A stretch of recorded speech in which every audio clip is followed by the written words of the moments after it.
नमस्कार दोस्तों, आज हम आपको भारत के महान वैज्ञानिक और मिसाइल मैन डॉ. एपीजे अब्दुल कलाम की प्रेरक कहानी सुनाने जा रहे हैं। यह कहानी न केवल आपके दिल को छू जाएगी, बल्कि आपके जीवन को नई दिशा और ऊर्जा भी देगी। डॉ. कलाम का जीवन संघर्ष, समर्पण और सफलता का प्रतीक है। उनके जीवन से जुड़ी हर घटना हमें प्रेरित करती है कि सपने देखना और उन्हें पूरा करना हमारे अपने हाथ में है। भारत के महान वैज्ञानिक, प्रेरणा स्रोत और मिसाइल मैन कहे जाने वाले डॉ. एपीजे अब्दुल कलाम का जीवन संघर्ष और सपनों की उड़ान का एक अद्वितीय उदाहरण है। उनका साधारण जीवन और असाधारण उपलब्धियां हर भारतीय को प्रेरित करती हैं। उनकी कहानी में न केवल विज्ञान और उपलब्धियों की झलक है, बल्कि मानवीयता, समर्पण और संघर्ष की अद्भुत प्रेरणा भी छिपी है। भारत के महान वैज्ञानिक और मिसाइल मैन कहे जाने वाले डॉ. एपीजे अब्दुल कलाम की प्रेरक कहानी को जानने के लिए हमारे साथ बने रहें। ये कहानी आपके दिल को छू लेगी और आपके जीवन में नए जोश का संचार करेगी। डॉ. अब्दुल कलाम का जन्म 15 अक्टूबर 1931 को तमिलनाडु के रामेश्वरम में एक साधारण मुस्लिम परिवार में हुआ। उनके पिता जैनुल आबदीन एक नाविक थे जो यात्रियों को पार कराने के लिए नाव चलाते थे। मां आशियम्मा एक गृहिणी थीं, जिन्होंने परिवार को हमेशा जोड़े रखा। डॉ. कलाम ने एक बार अपने बचपन को याद करते हुए कहा था, मेरे पिता मुझे हर रोज सुबह नमाज के बाद समुद्र के किनारे ले जाते थे। वहां मैं शांत समुद्र की लहरों को देखता और सोचता कि जीवन में भी इसी तरह का संतुलन होना चाहिए। परिवार आर्थिक रूप से मजबूत नहीं था। छोटी उम्र में ही कलाम को अपने परिवार की मदद के लिए अखबार बेचने का काम करना पड़ा। वे सुबह 4 बजे उठकर अखबार बांटते और फिर स्कूल जाते। एक बार जब उनके अध्यापक ने उन्हें जटिल गणित की समस्या हल नहीं कर पाने पर डांटा, तो उन्होंने खुद को प्रोत्साहित किया और उस विषय में सबसे आगे निकल गए। डॉ. कलाम की प्रारंभिक शिक्षा रामेश्वरम में हुई। वे विज्ञान और गणित में विशेष रुचि रखते थे। उनकी तीव्र जिज्ञासा और सीखने की ललक ने उन्हें आगे बढ़ने के लिए प्रेरित किया। उन्होंने कहा था, शिक्षा का उद्देश्य केवल डिग्री लेना नहीं है, बल्कि यह है कि आप अपने जीवन को उद्देश्यपूर्ण बना सकें।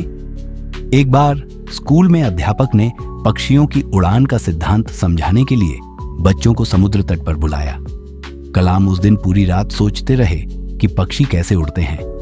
यही वह क्षण था जिसने उनके मन में विज्ञान और एरोस्पेस इंजीनियरिंग के प्रति रुचि पैदा की। डॉ. कलाम ने Madras institute of technology (IIT) से एरोस्पेस इंजीनियरिंग की पढ़ाई की। यह उनके जीवन का सबसे चुनौतीपूर्ण समय था। फीस भरने के लिए उनके परिवार ने गहने तक गिरवी रखे। कलाम ने इस अवसर को अपनी मेहनत और लगन से सार्थक बनाया। MIT में एक प्रोजेक्ट के दौरान उनके प्रोफेसर ने उनके काम की आलोचना की और कहा कि अगर उन्होंने इसे समय पर पूरा नहीं किया तो उनकी स्कॉलरशिप रद्द कर दी जाएगी। यह सुनकर उन्होंने पूरी रात काम किया और प्रोजेक्ट समय पर पूरा किया। इस घटना ने उन्हें सिखाया कि कठिन मेहनत और समर्पण से कोई भी बाधा पार की जा सकती है। कलाम ने DRDO, रक्षा अनुसंधान एवं विकास संगठन में अपने करियर की शुरुआत की। वहां उन्हें शुरुआत में कठिनाइयों का सामना करना पड़ा, लेकिन उन्होंने हार नहीं मानी। 1969 में वे इसरो, भारतीय अंतरिक्ष अनुसंधान संगठन से जुड़े। SLV 3 प्रोजेक्ट के दौरान एक बार रॉकेट लॉन्च असफल हो गया।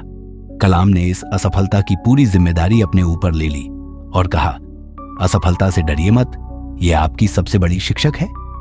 उनकी ईमानदारी और नेतृत्व क्षमता ने पूरे संगठन को प्रेरित किया। 1980 में उनकी टीम ने भारत का पहला स्वदेशी सैटेलाइट लॉन्च किया। यह पल उनके लिए एक सपना सच होने जैसा था। उन्होंने इसरो में अपनी मेहनत और नेतृत्व से भारत को अंतरिक्ष के क्षेत्र में नई ऊंचाइयों तक पहुंचाया। 2002 में डॉ. कलाम भारत के 11वें राष्ट्रपति बने।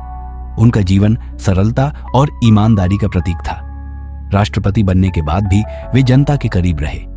बच्चों और युवाओं से उनकी खास लगाव था। एक बार एक छात्र ने उनसे पूछा, मैं अपने जीवन में क्या करूं?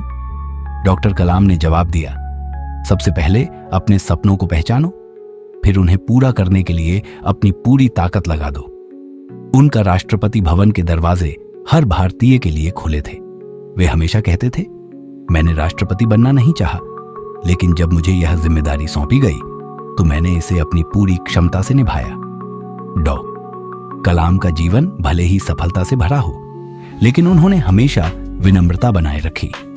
एक बार जब वे राष्ट्रपति थे तो उनकी टीम ने उन्हें सूचित किया कि एक कार्यक्रम में जाने के लिए विशेष विमान तैयार है, लेकिन उन्होंने साधारण ट्रेन से जाने का फैसला किया। उनका कहना था, पैसे का महत्व समझो, यह जनता की संपत्ति है। 27 जुलाई 2015 को जब वे शिलांग में एक व्याख्यान दे रहे थे तो अचानक उन्हें दिल का दौरा पड़ा और उन्होंने इस दुनिया को अलविदा कह दिया। यह उनकी शिक्षा और ज्ञान के प्रति प्रतिबद्धता को दर्शाता है कि वे अपने अंतिम क्षणों तक युवाओं को प्रेरित कर रहे थे। डॉ. एपीजे अब्दुल कलाम का जीवन हमें सिखाता है, सपने देखना और उन्हें पूरा करने के लिए मेहनत करना जीवन का उद्देश्य होना चाहिए। असफलताओं से घबराने की बजाय उन्हें सीखने का जरिया बनाना चाहिए। विनम्रता और ईमानदारी सफलता की कुंजी है। शिक्षा और ज्ञान से हर बाधा को पार किया जा सकता है। डॉक्टर कलाम का जीवन एक प्रेरणा स्रोत है। उनकी बातें और उनके कार्य आज भी हर भारतीय को एक नई दिशा देते हैं।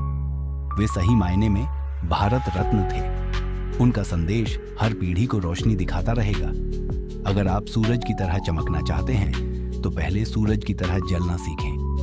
अगर आपको यह कहानी पसंद आई हो तो कृपया इसे लाइक करें, सब्सक्राइब करें और अपने दोस्तों और परिवार के साथ साझा करें।